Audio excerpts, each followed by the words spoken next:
And Jacob dwelt in the land wherein his father was a stranger, in the land of Canaan. These are the generations of Jacob. Joseph, being 17 years old, was feeding the flock with his brethren, and the lad was with the sons of Bilhah, and with the sons of Zilpah, his father's wives. And Joseph brought unto his father their evil report. Now Israel loved Joseph more than all his children, because he was the son of his old age, and he made him a coat of many colors. And when his brethren saw that their father loved him more than all his brethren, they hated him, and could not speak peaceably unto him. And Joseph dreamed a dream, and he told it his brethren, and they hated him yet the more. And he said unto them, Hear, I pray you, this dream which I have dreamed. For, behold, we were binding sheaves in the field, and lo, my sheaf arose and also stood upright. And, behold, your sheaves stood round about and made obeisance to my sheaf. And his brethren said to him, Shalt thou indeed reign over us? Or shalt thou indeed have dominion over us? And they hated him yet the more for his dreams, and for his words. And he dreamed yet another dream, and told it his brethren, and said, Behold, I have dreamed a dream more. And, behold, the sun and the moon and the 11 stars made obeisance to me. And he told it to his father and to his brethren. And his father rebuked him, and said unto him, What is this dream that thou hast dreamed? Shall I and thy mother and thy brethren indeed come to bow down ourselves to thee to the earth? And his brethren envied him, but his father observed the saying. And his brethren went to feed their father's flock in Shechem. And Israel said unto Joseph, Do not thy brethren feed the flock in Shechem? Come, and I will send thee unto them. And he said to him, Here am I. And he said to him, Go, I pray thee, see whether it be well with thy brethren, and well with the flocks, and bring me word again. So he sent him out of the vale of Hebron, and he came to Shechem. And a certain man found him, and, behold, he was wandering in the field. And the man asked him, saying, What seekest thou? And he said, I seek my brethren. Tell me, I pray thee, where they feed their flocks. And the man said, They are departed hence. For I heard them say, Let us go to Dothan. And Joseph went after his brethren, and found them in Dothan. And when they saw him afar off, even before he came near unto them, they conspired against him to slay him. And they said one to another, Behold, this dreamer cometh. Come now therefore, and let us slay him, and cast him into some pit, and we will say, Some evil beast hath devoured him, and we shall see what will become of his dreams. And Reuben heard it, and he delivered him out of their hands, and said, Let us not kill him. And Reuben said unto them, Shed no blood, but cast him into this pit that is in the wilderness, and lay no hand upon him, that he might rid him out of their hands, to deliver him to his father again. And it came to pass, when Joseph was come unto his brethren, that they stripped Joseph out of his coat of many colors that was on him. And they took him and cast him into a pit, and the pit was empty, there was no water in it.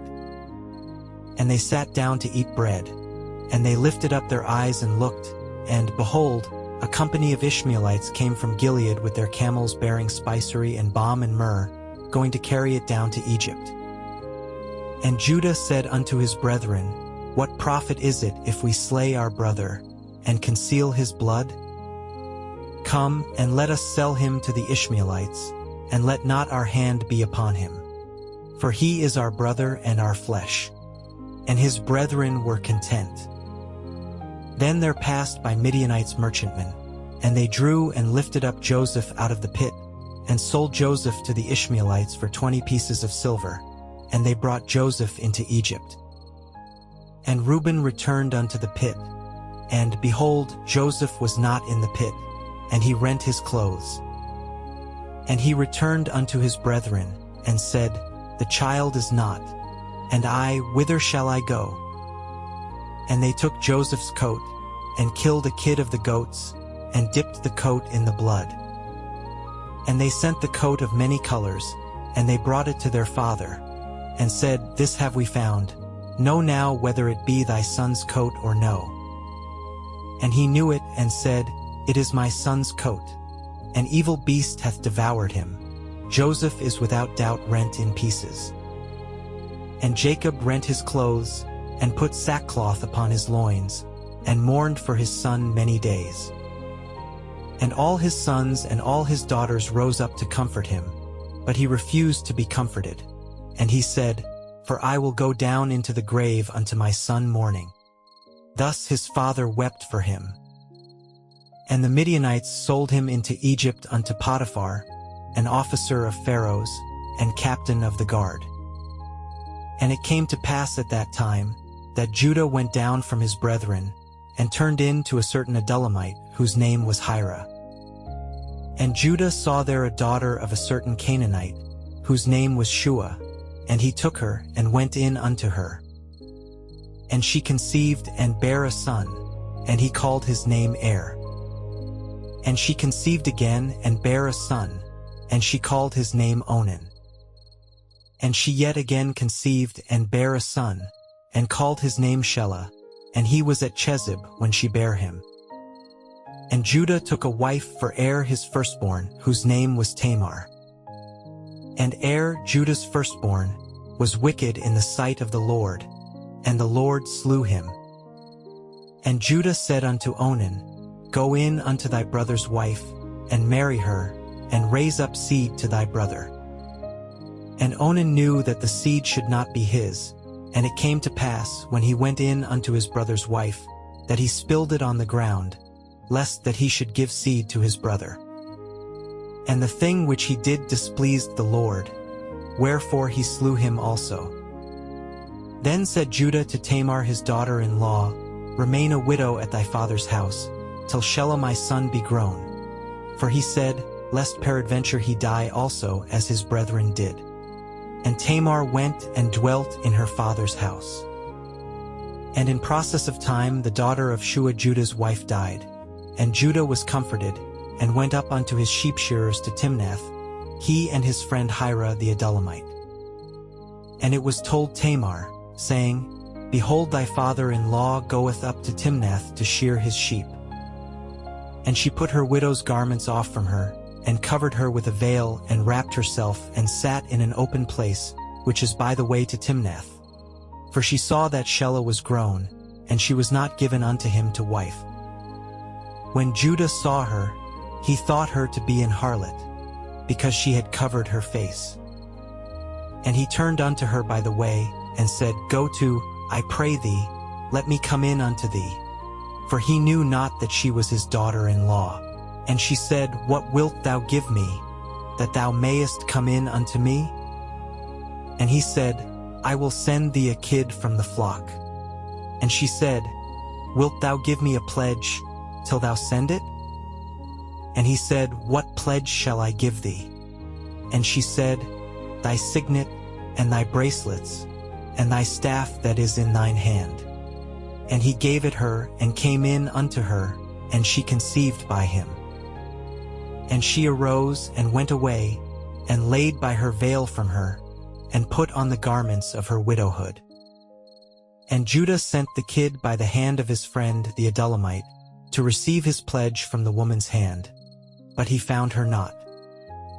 Then he asked the men of that place, saying, Where is the harlot that was openly by the wayside? And they said, There was no harlot in this place. And he returned to Judah and said, I cannot find her. And also the men of the place said, that there was no harlot in this place. And Judah said, Let her take it to her, lest we be shamed. Behold, I sent this kid, and thou hast not found her. And it came to pass about 3 months after, that it was told Judah, saying, Tamar thy daughter-in-law hath played the harlot, and also, behold, she is with child by whoredom. And Judah said, Bring her forth, and let her be burnt. When she was brought forth, she sent to her father-in-law, saying, By the man, whose these are, am I with child? And she said, Discern, I pray thee, whose are these, the signet and bracelets and staff? And Judah acknowledged them, and said, She hath been more righteous than I, because that I gave her not to Shelah my son. And he knew her again no more. And it came to pass in the time of her travail, that, behold, twins were in her womb. And it came to pass, when she travailed, that the one put out his hand, and the midwife took and bound upon his hand a scarlet thread, saying, This came out first. And it came to pass, as he drew back his hand, that, behold, his brother came out. And she said, How hast thou broken forth? This breach be upon thee. Therefore his name was called Pharez. And afterward came out his brother, that had the scarlet thread upon his hand, and his name was called Zara. And Joseph was brought down to Egypt, and Potiphar, an officer of Pharaoh, captain of the guard, an Egyptian, bought him of the hands of the Ishmaelites, which had brought him down thither. And the Lord was with Joseph, and he was a prosperous man, and he was in the house of his master the Egyptian. And his master saw that the Lord was with him, and that the Lord made all that he did to prosper in his hand. And Joseph found grace in his sight, and he served him, and he made him overseer over his house, and all that he had he put into his hand. And it came to pass from the time that he had made him overseer in his house, and over all that he had, that the Lord blessed the Egyptian's house for Joseph's sake. And the blessing of the Lord was upon all that he had in the house, and in the field. And he left all that he had in Joseph's hand, and he knew not aught he had, save the bread which he did eat. And Joseph was a goodly person, and well favored. And it came to pass after these things, that his master's wife cast her eyes upon Joseph, and she said, Lie with me.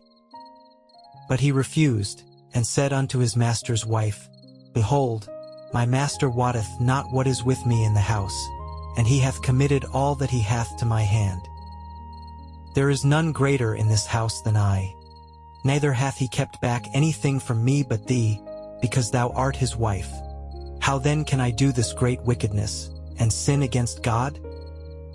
And it came to pass, as she spake to Joseph day by day, that he hearkened not unto her, to lie by her, or to be with her.